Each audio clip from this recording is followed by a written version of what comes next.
पहले ही संबोधन में स्पीकर ओम बिरला ने की इमरजेंसी की निंदा, विपक्ष ने जमकर किया हंगामा।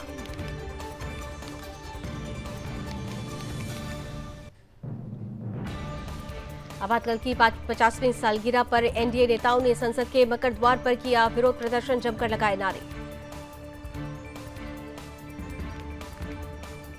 बीजेपी सांसद और पार्टी प्रवक्ता समित पात्रा ने कांग्रेस पर कसा तंज, कहा संविधान की प्रति खरीदकर हाथ में पकड़ने से संविधान नहीं बचता, संविधान की प्रति के प्रति हृदय में सम्मान होने से संविधान बचता है। सीएम योगी का कांग्रेस पर हमला, बोले उनके चेहरे भले ही बदल गए हों पर उनका चरित्र आज भी वही है। केंद्रीय मंत्री राजीव रंजन सिंह ने कहा हम सब इमरजेंसी में जेल में थे, संविधान को खतरे में डालने वाले लोग आज संविधान की बात कर रहे हैं। ओम बिरला दूसरी बार लोकसभा स्पीकर बने, ध्वनि मत से हुआ फैसला।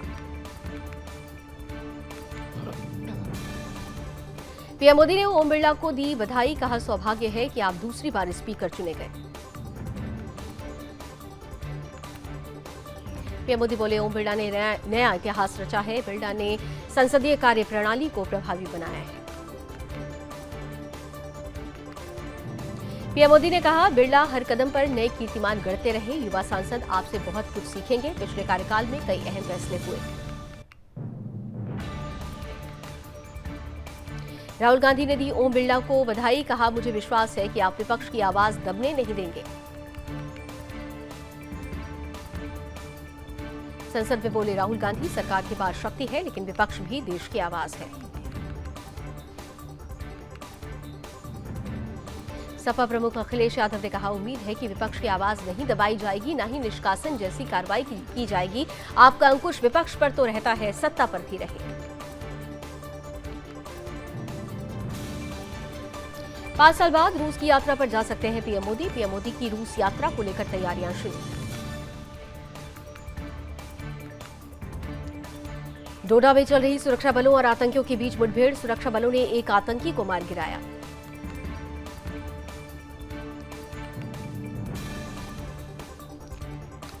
राष्ट्रपति से की गई ओवैसी को अयोग्य ठहराने की मांग, कल संसद में कहा था जय फिलिस्तीन। केजरीवाल ने सारा दोष मनीष सिसोदिया पर मढ़ा, कहा शराब नीति से मेरा लेना देना नहीं, निजीकरण का आइडिया सिसोदिया का था, मैं निर्दोष हूं। केजरीवाल से जेल में सीबीआई द्वारा पूछताछ किए जाने पर बीजेपी नेता वीरेंद्र सचदेवा ने कहा सीबीआई जिस शिकायत पर काम कर रही है वो कांग्रेस ने ही दर्ज करवाई थी। राहुल गांधी लोकसभा में नेता विपक्ष बने, पहली बार संवैधानिक पद संभालेंगे। राजीव सोनिया के बाद इस पोजीशन पर रहने वाले गांधी परिवार के तीसरे सदस्य।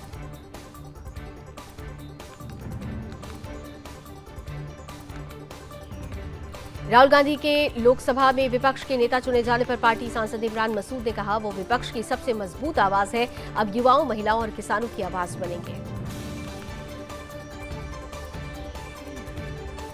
राहुल गांधी को लोकसभा में विपक्ष का नेता नियुक्त किए जाने पर कांग्रेस नेता प्रमोद तिवारी ने कहा अब भारत की जनता ये कह सकती है कि लोकतंत्र में हमारा संविधान बना रहेगा।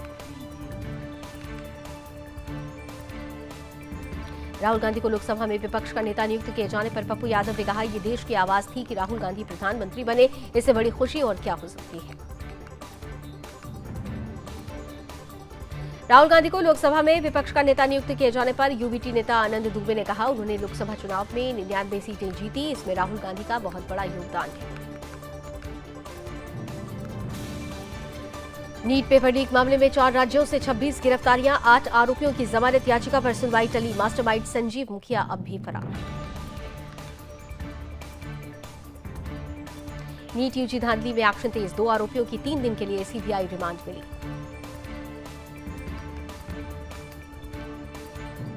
नीट यूजी मामले में एनटीए प्रमुख समेत 10 अधिकारी भी संदेह के घेरे में, आउटसोर्स कंपनियों से जुड़ी जानकारी जुटा रही सीबीआई।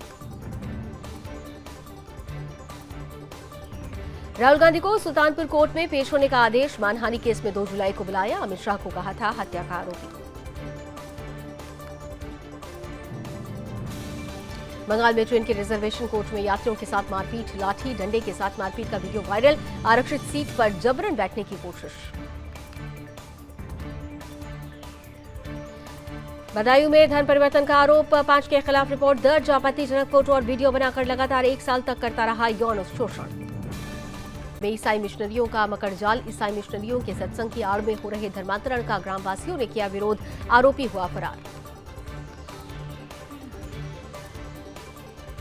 मथुरा में पश्चिम बंगाल के श्रद्धालुओं की बिगड़ी तबीयत, फूड पॉइजनिंग से 10 बीमार, 60 लोगों का दल मथुरा आया था घूमने।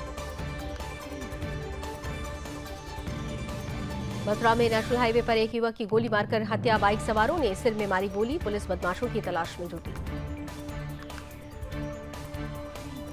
मुरादाबाद में नदियों को मिलेगा अपना असली स्वरूप, दबंग भूमाफिया और अवैध अतिक्रमण करने वालों से मुक्त कराई जाएगी नदियां।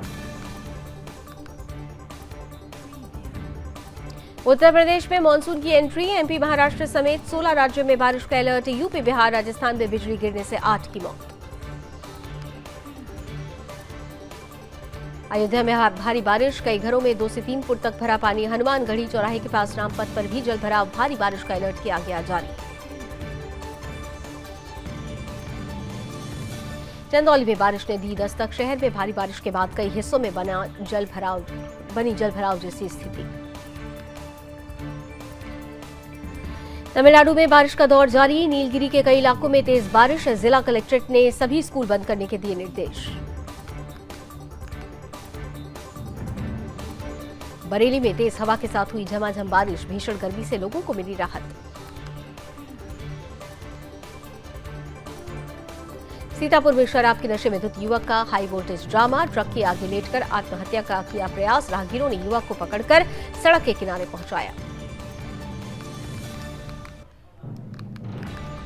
अमरनाथ यात्रा के लिए ऑफलाइन पंजीकरण शुरू, पंजीकरण स्थल पर दिखी तीर्थयात्रियों की भारी भीड़। मध्य प्रदेश की मोहन सरकार ने खत्म की 52 साल पुरानी परंपरा, अब सीएम और मुख्यमंत्री खुद ही भरेंगे अपना इनकम टैक्स। सीएम धामी और बीजेपी नेताओं के साथ बैठक पर केंद्रीय मंत्री अजय टम्टा ने कहा, ये बैठक हर सत्र में होती है, भविष्य में काम करने की योजनाओं को लेकर हुई चर्चा। लोकसभा सत्र पर सीएम धामी ने कहा, चुनावों के बाद ये पहला सत्र है, भारत सरकार में सांसदों से संबंधित जो काम राज्य सरकार के हैं वो सभी सहयोग से ही होते हैं, हम सभी मिलजुल कर काम करेंगे। वित्त मंत्री निर्मला सीतारमण के साथ बजट पूर्व बैठक पर ओडिशा के उप मुख्यमंत्री कनकवर्धन सिंह देव ने कहा, हमने उन मुद्दों के बारे में सूचित किया जिन पर ध्यान देने की आवश्यकता है। अमरनाथ यात्रा से पहले जम्मू बेस कैंप में किया गया ट्रायल रन, जम्मू संभागीय आयुक्त रमेश कुमार, एडीजीपी जम्मू आनंद ने मौके पर पहुंचकर सुरक्षा व्यवस्था का लिया जायजा। तमिलनाडु में अवैध शराब कांड पर डीएमके नेता टीकेएस एलंगोवन ने कहा, ये पूरे देश में हो रहा है। 2022 में गुजरात में अवैध शराब पीने से 43 लोगों की मौत हो गई थी, ऐसा यूपी, बिहार और राजस्थान में भी हुआ है। मुख्यमंत्री योगी आदित्यनाथ ने यूपी में इको टूरिज्म पर आयोजित एक संवाद कार्यक्रम में लिया हिस्सा। बिहार में भारी मात्रा में हो रही मवेशियों की तस्करी, जमुई मवेशियों की तस्करी कर बंगाल में बेचे जा रहे हैं, गुप्त सूचना के आधार पर पुलिस ने की छापेमारी। पिंपरी चिंचवड शहर में अवैध निर्माण का मामला, थरगांव में चल रहा अवैध मस्जिद मदरसा का निर्माण, स्थानीय नागरिकों ने किया विरोध। देहरादून में 800 मीटर खाई में गिरा व्यक्ति, एसडीआरएफ ने चलाया रेस्क्यू अभियान, स्कूटी से अनियंत्रित होकर खाई में गिरा था, घटनास्थल पर ही हुई मौत। दिल्ली में कोहट एनक्लेव के ओढ़नी शोरूम में लगी आग, 5 से ज्यादा दमकल की गाड़ियों ने बुझाई आग, बिजली की स्पार्किंग के चलते लगी थी आग।